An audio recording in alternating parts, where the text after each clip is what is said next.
स्वागत है आपका हमारे YouTube चैनल जहर और जिंदगी पर, जहां हम लाते हैं भारत की उन सच्ची और डरावनी कहानियों को जिनके बारे में लोग सुनना तो चाहते हैं लेकिन अकेले सुनने की हिम्मत नहीं करते। रात के 3 बज रहे थे। सड़क पर बस एक मोटर गाड़ी की हल्की सी आवाज और दूर कहीं कुत्तों की बेरहमी भरी भौंक सुनाई दे रही थी। लोग कहते हैं शहर के किनारे एक मोड़ है, उस मोड़ के पार जाने वाले कभी वापस नहीं आते। बचकानों की कहानियां और शराब खानों की हंसी के बीच ये नामुराद कहानी पलती बढ़ती रही। मगर सच में क्या था? उस रात सच और अंधेरा दोनों एक साथ मेरे सामने आ गए। मैं अरविंद एक शहर में छोटी नौकरी करता था। छुट्टियों में गांव जाने का इरादा था। नाना की तबीयत खराब थी, ट्रेन रद्द हो गई और आखिरी बस छूट चुकी थी। पैदल ही चलना पड्डा था। मोबाइल का नेटवर्क बिखरा हुआ था और चांद बादलों के पीछे छिपा था। गांव का रास्ता शहर से बाहर निकलते ही संकरा हो गया और एक मोड़ आया। वो मोड़ जिसके बारे में लोग हंस हंस कर कहते थे, वो पार मत जाना। मुंह पर ठंडी हवा आई। मोड़ के आगे एक पुराना गुमट्ठा खड़ा था। शायद कभी ठेले का ठिकाना रहा होगा। उसकी लकड़ी की बेंचों पर काई जम चुकी थी। मोड़ के पार एक पुरानी लंबी सड़क चली जा रही थी। दोनों तरफ पेड़, पीपल और नीम की परछाइयां, और बीच बीच में पक्के पत्थर से बनी छोटी छोटी नींवें जिन पर शायद कभी लोग बैठे होंगे। मोड़ के पास एक टूटी हुई हाईवे साइन बोर्ड पड़ा था। उस पर सफेद रंग की मिट्टी के निशान और कुछ फटे हुए अक्षर। स्वागत है, बस इतनी ही पढ़ सका मैं। बाकी के अक्षर मिट चुके थे। मैंने रुका, सांस ली और फिर कदम आगे बढ़ाए। कदम बढ़ते ही मेरे पीछे से एक पुराना जर्जर साइकिल घंटी की तरह खटजन की आवाज आई, किसी पुराने वक्त की गूंज। मैंने पलटा नहीं, पर दिल ने फुसफुसा दिया, वापस जाओ। मैं जाने का बहाना खोजने लगा, पर नाना की सोच आई। वे अकेले पड़े थे। मैंने तय किया, बस एक बार इस मोड़ से पार होकर आगे चलकर ऑटो पकड़ लूंगा। मोड़ पार करते ही वातावरण बदल गया। हवा पहले से ठंडी और गहरी हो गई। पेड़ों के साए बढ़ गए और रास्ता संकरा हो गया, जैसे दीवारें बनाई हों। मेरी घड़ी का कदम धीमा सा लगा। दूरी का एहसास खो गया। लगा जैसे एक अनजानी सी निगाहें मुझे देख रही हों। मैंने अपने शरीर पर हाथ फिराया। मुझे अपने आसपास कुछ नहीं दिखा, पर अंतःकरण ने सरदाहट फैला दी। आगे एक छोटा कच्चा पुल था। नाले जैसा नहीं, बल्कि सूखी काली रेखा जिस पर काले दाने पत्थर बिछे हुए थे। पुल के किनारे एक बूढ़ा आदमी बैठा था, जिस पर एक परानी कंबल लिपटा हुआ था। उसकी आंखें नहीं थीं, सिर्फ खाली गड्ढे, पर फिर भी वह मुझसे सटकर बोले, कहां जा रहे हो? मेरे पांव जड़े से गए। मैंने अपना नाम बताया और कहा कि गांव जाना है। उसकी आवाज मिट्टी सी सूखी थी। वापस मत आना, उसने फिर कहा, बिना आंखों के देखे। मैं समझ नहीं पाया कि वह किस बात की चेतावनी दे रहा है। क्यों? मैंने पूछा। बूढ़े ने धीमे से कहा, मोड़ के उस पार मौत है। वह हंसा, पर हंसी में कोई खुशी नहीं थी, बस खालीपन था। फिर वह उठकर चल दिया और धुंध में खो गया। उस रात मेरे कानों में उसकी आवाज रह गई। हर कदम के साथ मुझे लगा कि कोई मेरे कदमों के साथ कदम बढ़ा रहा है, पर जब मैं पलटता कुछ भी नहीं दिखता। फिर भी एक स्वर मांग रहा था, वापस जाओ। आधे घंटे चलने के बाद मुझे एक ताजा ट्रैक मिला, किसी बड़े व्यक्ति की जूतों के निशान, जो सरासर बड़े थे, और उनकी दूरी अचानक गायब हो जाती थी, कभी करीब कभी दूर। मैंने सोचा शायद कोई ट्रक या भयंकर जानवर था, पर निशान अचानक रुक गए, जैसे किसी ने जूतों को छोड़ दिया हो। और वहां मिट्टी में एक लाल सा दाग था, कुछ सूखता हुआ रक्त जैसा। मेरे दिल की धड़कन तेज हुई। मैंने अपने मोबाइल की टॉर्च जलाई। टॉर्च की किरण एक कंकाल सा चेहरे पर पड़ी। एक महिला, उसकी त्वचा गहरी, आंखें खाली और उन पर सूखे रंग के निशान थे। वह सड़क किनारे शांत खड़ी थी, पर उसके कपड़े पुराने और बाल उलझे हुए थे। मैंने धीरे से कहा, क्या आप ठीक हैं? वह किसी नेकिनी जैसी बोली, यहां से हट जाओ। मैंने पीछे हटा, तभी उसने कदम बढ़ाए, पर उसके कदम जमीन को छूते नहीं लगे। वह हवा में तैरती आ रही थी और उसकी सूरत धुंधली। उसकी आंखों में एक अजीब सी दर्द भरी मांग थी। मोड़ के उस पार। वह फुसफुसाई, वो वापस नहीं आते। मैं भागा, दिल में तेज दहशत, पसीना ऊपर आ रहा था। पर जितना तेज भागता रास्ता उतना ही लंबा लगता, जैसे कोई गोल गोल मोड़ सिरकत उठ रहा हो। मेरे कानों में बस वही शब्द गूंज रहे थे, मोड़ के उस पार मौत है। रास्ता अचानक खुला और सामने एक छोटा सा ढाबा दिखा। टूटी फूटी टीन छत, एक लाल बल्ब जो बार बार चमक रहा था। ढाबे पर एक आदमी बैठा था, नाम तख्ते पर पड़ा हुआ, सिराज ढाबा। 3-4 लोग बैठे थे, सब अति शांत।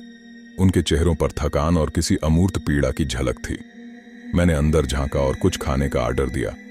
ढाबे वाले ने बिना मुस्कुराए कहा, आज रुक जाना ठीक रहेगा। मैंने पूछा, क्यों, रास्ता खराब है? उसने सिर्फ कहा, कभी कभी रास्ता खुद लोगों को चुनता है, और जब वह चुनता है तो वापस भेजना मुश्किल होता है। ढाबे के भीतर की बातों में कुछ और भी था। लोग अक्सर सड़क पर किसी के खो जाने की कहानियां सुना रहे थे। एक युवक ने बताया कि उसकी बहन 3 साल पहले रात को चली गई थी और कोई नहीं मिला। एक और बुजुर्ग ने बताया कि उसने एक रात पीछे देखा तो वहां सिर्फ धुएं जैसी चीज दिखी और उसके घर के कुत्ते अगले दिन गायब हो गए। हर कहानी में वही मोड़ आता और वही चेतावनी, वापस मत आना। मैंने अपने आप को धिक्कार दिया। क्यों मैं डर रहा हूं? पर डर और जिज्ञासा दोनों साथ थे। ढाबे वाले ने कहा, तुम जहां जा रहे हो वो गांव वापस लाता नहीं है।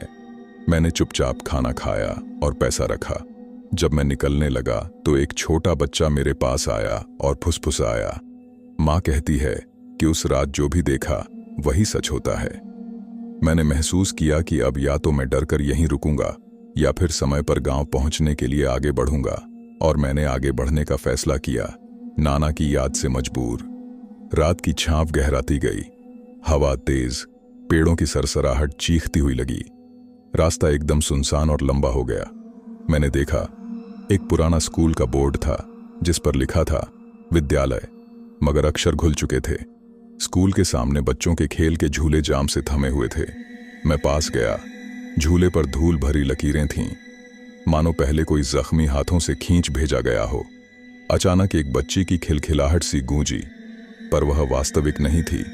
वह किसी पुरानी रिकॉर्ड की तरह कानों में गूंजी। मैं डर कर पीछे हट गया। फिर सामने एक बड़ा सा मकान आया, खाली, पर दरवाजे खुले थे। वहां भीतर से शीतलता का एहसास आया और दीवारों पर ताजा खरोंच के निशान, कुछ ने उंगली से खींचे हों। मैंने टॉर्च तलवार की तरह ऊंचा कर लिया और भीतर घुसा। कमरे में पुरानी किताबें बिखरी थीं और एक छोटी मेज पर राख के ढेर के बीच एक फोटो रखी थी। एक ही परिवार की तस्वीर, पर चेहरों पर धुंधलापन। बीच में मां की आंखों में एक अजीब सी चमक थी, जैसे वह किसी दूसरी दुनिया को देख रही हो। तेज हवा के साथ दरवाजा बंद हुआ। मेरे दिल की धड़कनें कानों में थीं। उसी समय कमरे के कोने में किसी ने धीरे से कहा, वह फिर आ गया। आवाज इतनी मधुर नहीं थी, ठंडी और तंग। कमरे की दीवारों पर स्याह रेखाएं उभर आईं, मानो किसी ने नाखूनों से खरोंचा हो। मैं छटपटाया, पर पैर जमे हुए थे। फिर धीरे से दीवार पर एक नक्काशी उभरती गई, एक मोड़ की आकृति और उसके पार लाल रंग की लहरें, मानो रूहों का समुंदर। तभी बाहर से किसी ने तेज आवाज में चिल्लाया, बाहर मत जाओ। पर आवाज इतनी कमजोर थी कि मानो किसी और दुनिया से आ रही हो। मैंने सब कुछ छोड़कर भागने की कोशिश की, पर दरवाजा नहीं खुला। अचानक सामने एक परछाई सी आई, मानो किसी ने शीशे पर हाथ रखा हो, और उसने वही लहजा कहा, मोड़ के उस पार मौत है। मैंने आंखें बंद कर लीं और कुछ भी समझ न पाया कि कब मैं बेहोश हुआ। जब आंखें खुलीं तो मैं ढाबे के बाहर ही पड़ा था। आसपास सब सामान्य था, पर जो चीज अब मेरे अंदर थी वह सामान्य नहीं थी। जैसे कोई चीज मेरी हड्डियों में समा गई हो। मेरी उंगलियां लगातार कंपी कर रही थीं। मैंने देखा मेरी हथेली पर लाल निशान थे, जकड़े हुए छोटे छोटे छेद, जैसे किसी चुभने वाली हुई शय ने काट लिया हो। उस निशान से एक सुगंध निकली, गंध नहीं बल्कि किसी बीती चीज की याद। मैंने तेज कदमों से गांव की ओर बढ़ना शुरू किया, पर रास्ता बदल गया। हर मोड़ पर वही गूंज, वापस मत आना, और उन आवाजों के बीच में एक और स्वर निकलता, किसी के रोने जैसा, किसी के बचपन की पुकार। मेरे मन में एक बोध उभरा, यहाँ की आत्माएं अटकी हुई थीं, बार बार वही घातक, मोड़ उन्हें किसी बेड़िया में जकड़ लेता। गांव पहुंचते पहुंचते सुबह होने लगी। नाना ठीक तो थे, पर उनकी आंखों में उदासी थी, मानो उन्होंने किसी दर्द को देखा हो। मैंने उनसे बातें करनी चाहीं, पर शब्द फूट कर नहीं निकले। रात की घटनाओं को सुनाना मेरे लिए मुश्किल था। किस तरह बताऊं कि सड़क पर कुछ ऐसा है जिसे शब्द नहीं जकड़ सकते। मैंने कोशिश की, पर नाना ने बस कहा, तुमने देखा तो सच है। समय बीतता गया, पर रात की घटनाएं कभी कम न हुईं। हर महीने, कभी कभी हर कुछ हफ्तों में किसी ने मोड़ पार जाने के बाद नहीं लौटे। गांव में डर और विश्वास दोनों साथ बढ़े। कुछ लोग मंदिर में घंटियां बजाते, कुछ लोग रात के समय बाहर नहीं निकलते, पर खोए हुए लोग फिर भी गायब होते रहे। एक रात मैंने निश्चय किया कि मैं वापस जाऊंगा, इस बार केवल देखने और समझने के लिए कि आखिर उस मोड़ के पार क्या है। मैंने अपने कुछ पुराने दोस्तों को बुलाया। उनमें से 2 ने चलने से मना कर दिया, पर रवि और मीरा साथ आ गए। हमने तय किया कि हम वहां जाएंगे, लेकिन साथ में। रात गहरी थी जब हम मोड़ पर पहुंचे। हवा ने हमें आगोश में लिया। रवि ने कहा, अगर कुछ हुआ तो हम वापस नहीं घबराएंगे। मीरा ने हाथ पकड़कर कहा, हम साथ हैं। हमने मोड़ पार किया। पहले का वही सन्नाटा, पर इस बार कुछ अलग था। रास्ते के साथ साथ छोटे छोटे खिलौने बिखरे थे। रुई के गुड्डे, टूटे हुए खिलौने, बच्चे के जूते, सब जैसे अचानक गिर पड़े हों। हम आगे बढ़े और फिर वही बूढ़ा आदमी दिखा। इस बार उसकी आंखें थीं, पर आंखें आंसू से भरी। उसने कहा, वो लौटना चाहता है, पर पीछे कोई नहीं आता। रवि ने पूछा, तो क्यों नहीं आते? बूढ़े ने धीरे से कहा, क्योंकि यहां समय उल्टा है। जो वक्त में फंसता है वह बाहर नहीं आता। उसने हमारी तरफ देखा, पर तुम अलग हो। तुम सोचते हो कि साथ हो तो सुरक्षित हो, पर साथ होने का अर्थ यह नहीं कि यहां से निकल पाएंगे। हमने आगे कदम बढ़ाए और एक विशाल खाली मैदान में पहुंचे। वहां बीसियों की परछाइयां जमी थीं। चेहरों के आकार थे, पर सब अजीब सी अधूरी मुस्कान लिए। बीच में एक बड़ा सा पत्थर बैठा था, जिस पर उकेरा था, यहां से कोई लौट कर नहीं गया। हम सब रुके। तभी जमीन हिली और एक आवाज हर तरफ से आई, यहां से निकल जाओ। मीरा चिल्लाई, हम निकल रहे हैं, पर आवाज ने हमारी हिम्मत चीर दी।